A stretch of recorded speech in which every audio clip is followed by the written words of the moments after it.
On this day, one cannot but think of our Blessed Lady's dowry. England, it was a land faithful unto grace. Alas, what happened under one reign essentially need not have happened. Henry VIII was not the one actually who produced the Anglican Church as we know it, but he was the occasion for its coming into being by weakening the link with the central point of unity. Then, from one thing to another, we had what we have now. The structure still there, but the sacramental grace not. The martyrs of the Reformation were aware of it. As it happens, when in formation in France, I became very much aware of it because of our links with the Reformation. The first martyrs of the whole Reformation were our own, the Carthusian martyrs. And we had stories that had come down to us within the family. I remember being quite interested in one in particular. It was that of a young monk who had been watching a dying father. Actually, I think he was a dying brother. He was not a priest. And he, not long before this good monk petered out, this other one whispered in his ear that he knew that sometimes people after their death were able to come back and give a message. And he asked if he would undertake this, if he would promise to come back with a word. And the dying brother did so. Some time passed, and the other one had completely forgotten about this. So what was his surprise when he was in his little oratory, it's called the part of the cell where one prays, this one appeared before him. He was in glory and in great well-being, and gave him to understand that that was the case. But he added that those who had perished in the torment of Tyburn, the priors, had a huge amount of glory in the beyond. And he added this, take heed unto thyself. And he gave him to understand that he was not to go with the crowd.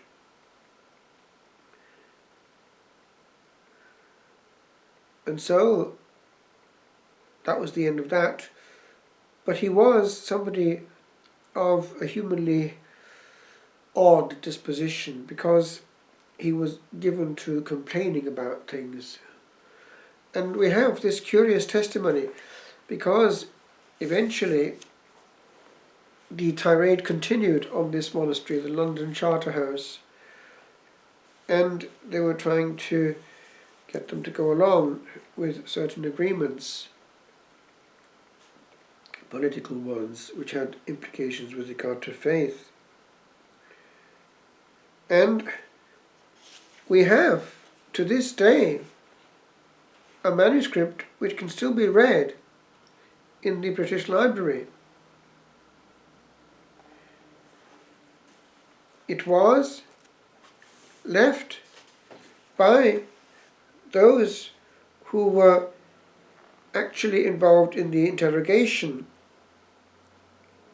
And Thomas Cromwell himself, was the one who transmitted this manuscript amongst the other documents of the affair. And it contains this curious detail. One day, the monk in question, the young one in formation, had opened the guichet, that's where the food comes in, into the cell, and when he saw what was in there, muttered this: "I would prefer to eat a toad than that fish." And the manuscript goes on. His desire was answered with great generosity by Providence. For a whole month, only black frogs could be seen in his cell. And despite all his efforts to burn them, all that could be smelt was a ghastly odour from his stove, his fire. He didn't listen to that visit from on high, and he yielded, got to the continent, and lived a very colourful life, it seems. But he missed the crown of martyrdom. And he wouldn't listen to the warning from a privileged source. Many at that time could have gone either way. There was a prophecy, I believe,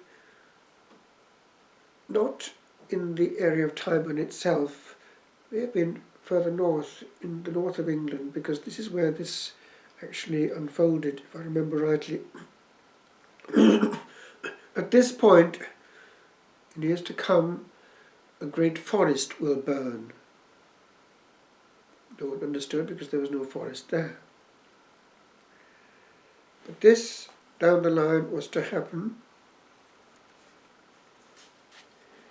It was a good and holy Franciscan of the fervent and strict observance. They would have been promoted by the great preacher and reformer of Sigiano, near Siena, San Bernardino.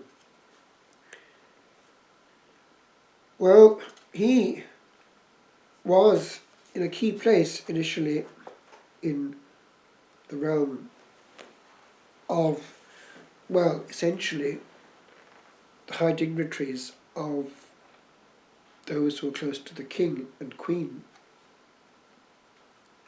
He was there in Greenwich, and he was a great preacher, and he was close to Queen Catherine, legitimate Queen of England. And eventually he was put in prison, and we have some of the correspondence between the two. The Queen's letter is addressed to him in prison and commends his piety and learning as sufficient to keep him constant in the Lord. But alas, you leave me, your daughter, born to you in the wounds of Christ. For a time at least, you leave me in the greatest sorrow. For I am losing in you the man who has taught me most in divine things, as he is himself excellently furnished with knowledge and piety. If I may freely say what my wish is, I'd rather go before you through 1,000 torments than follow you after a time.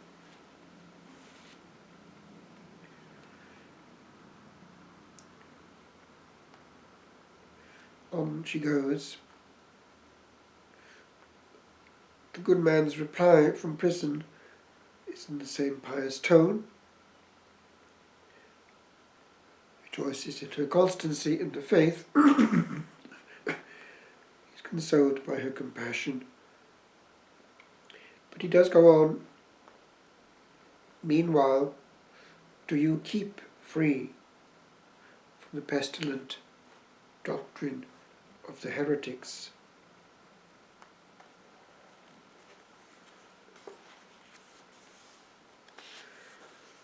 He would not go along with the wishes of those in authority. Eventually, they got a bishop, an important bishop, to preach to him for a whole hour. It was none other than Bishop Latimer.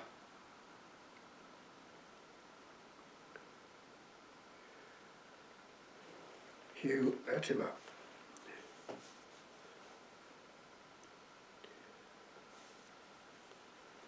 So, after this hour-long sermon, the said bishop expressed surprise that he refused to follow the opinions of the most learned divines of the realm.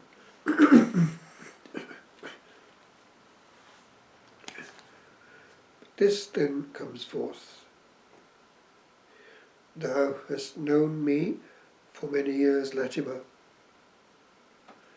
and I am still more astonished at thee, that for the pomps of the world thou hast endangered thine own soul. And he recalled a controversy of some years past, in which Latimer was an ardent defender of Rome against those who would deny its authority. What wert thou then, Latimer? A papist or a heretic? I was mistaken then, said Latimer, and am now enlightened with the Holy Spirit. And if thou wilt call upon thy better self, thou wilt also receive the light, for thou art now blind. Oh, Latimer, I think thou hast other things in thy heart. But since the king hath made thee from a poor student into a bishop, thou art constrained to say this. Open thou thine eyes. Take example from that holy Bishop of Rochester, St. John Fisher, and the blessed Thomas More, who renounced the goods of this world and chose rather to die than to lose their immortal souls.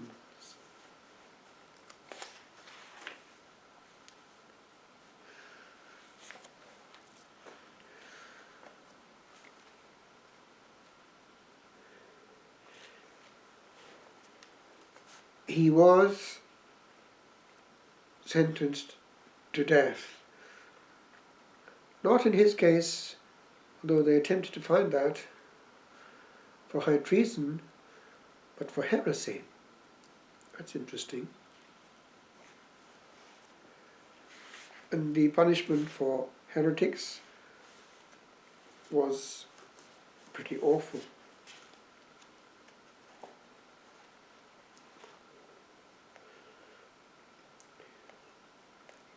From what has come down to us, it is clear that he was suspended above a fire by a chain around his waist, and that the statue of St. Derfel of Wales was thrown into the fire with great fanfare.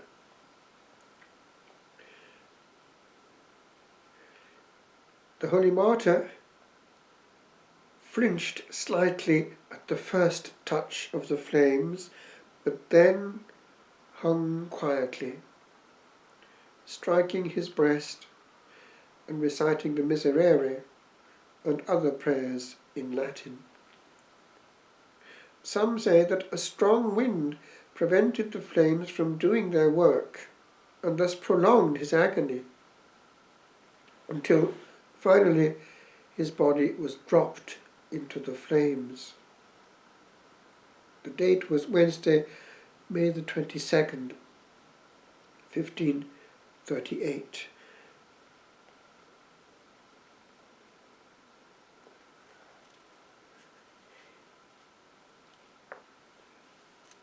He was beatified on May the 13th, 1895.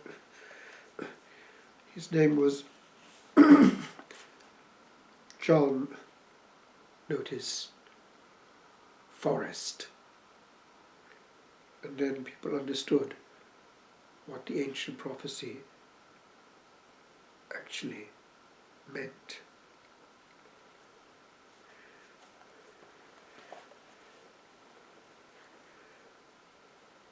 The common people were confused. By instinct, they knew that something was wrong. Some were fairly keen on getting to the bottom of it, but most, it would seem, except in certain areas like the strong north, which was Catholic, more or less went along with what they were being taught, because the leaders were not there to lead them.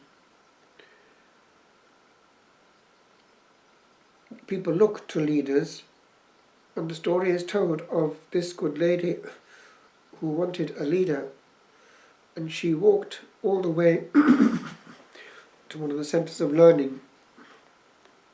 I think it was Oxford, and there she found this great theologian and wanted to know, and she managed to track him down and gave him this question directly. I know you're a man of great learning, a man of the church, a man of God. I ask you, upon your soul, tell me, in what church must I live? And he, because of this phrase, upon your soul, did not dismiss her, and answered in this vein, Madam,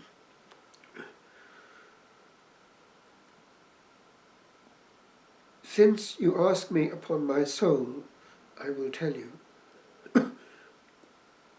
Because of the great inconveniences offered by the present situation, the church in which you must live is that of the King. But the church in which you must die is that of Rome. And with that he turned and went away. The woman had her answer, and she understood.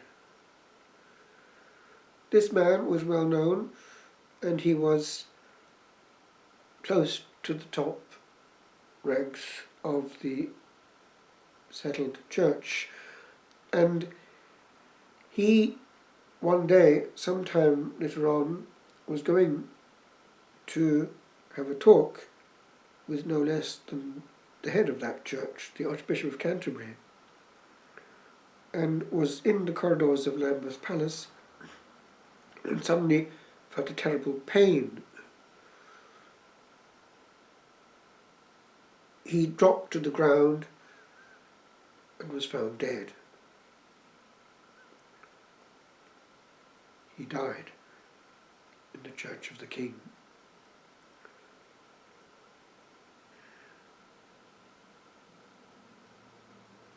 Our Lady was very good to the English nation, and there are fascinating stories about what she did at Walsingham. This land was to be her dowry, and recently it has been reclaimed as such. Grace is vastly present in prayer throughout England and Wales, because there's much goodwill there, and much excellent worship, dignified and well prepared.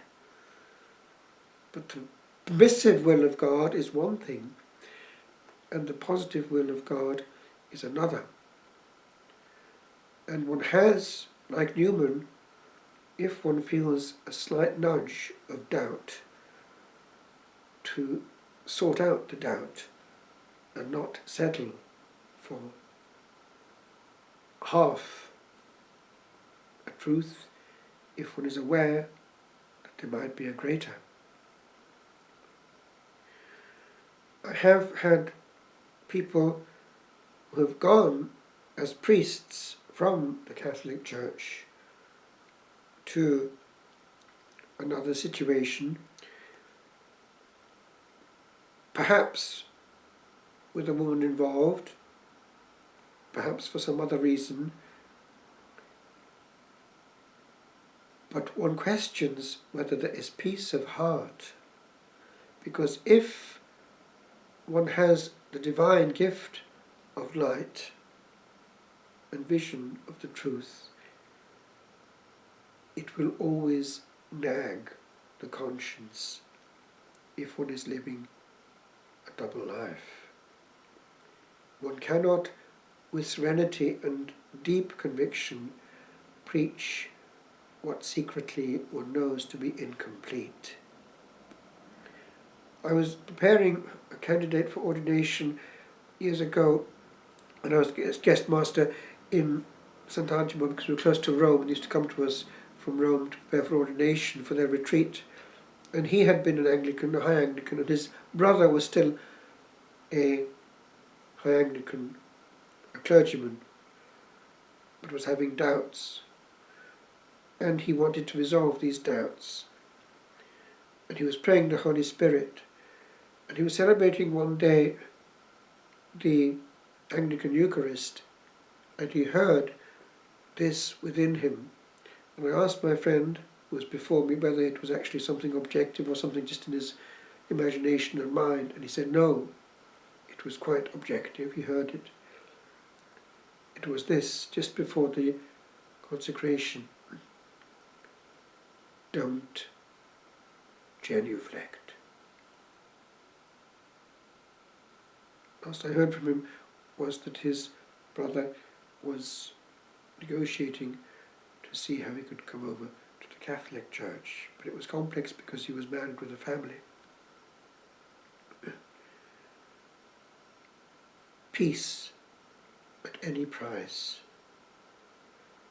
And the Lord is not free to bless a situation where the conscience is going against itself.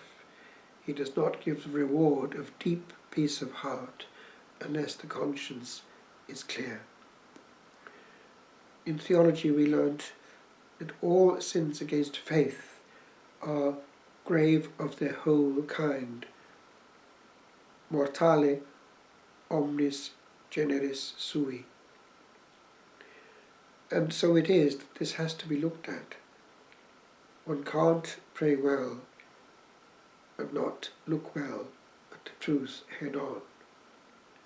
The spiritual life is made of all its parts, including coherence of mind.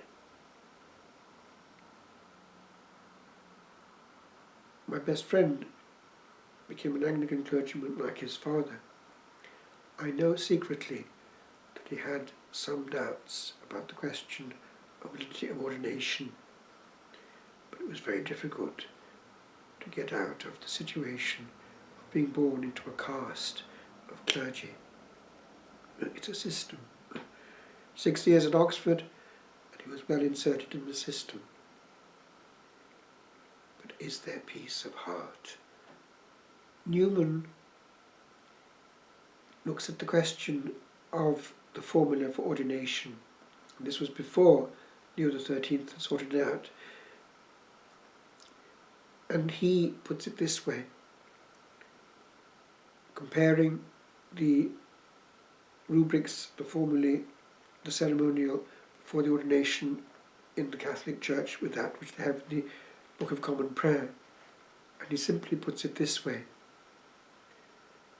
one knows for certain that here, in the Catholic formula, and all that goes with it, it's transmitted. Here, in the other, one cannot be. And he also explains that in the question of moral theology, one can make do in certain situations, like trying to sort out a person in confession with a probabilist view that this is probably sufficient, probably correct, that situation one can just about absolve. But in the question of sacraments, especially fontal sacraments, one has to be tutsioris. One has to go to the surer side, because sacraments, especially sacraments that lead to sacraments, have to be valid.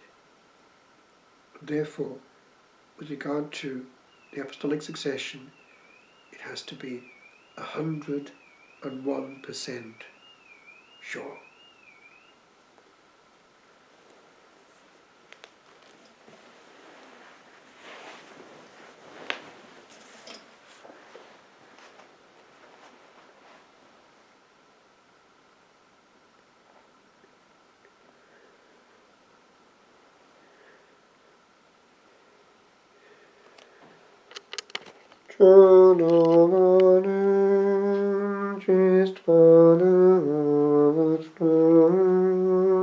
Just dost thou this night recall to whom belong these parts of earth that once to him await, these silent choirs where once thy feet did tread? Dost thou still hear the echo of this pause in ancient song that long flowed tween the pause of heavy stone where buried lies a while a patient spring, an old familiar smile? Ova mentira thadenta dani, agobien orbanas gobiadi, agnoe grimid on my thorois, auren Dios tega canadi vodrois, e meinem Weine Pedro trebihoin, agras legin, adiliast wideroin, agloin on avnara berthin, reune with one wind, Ryuga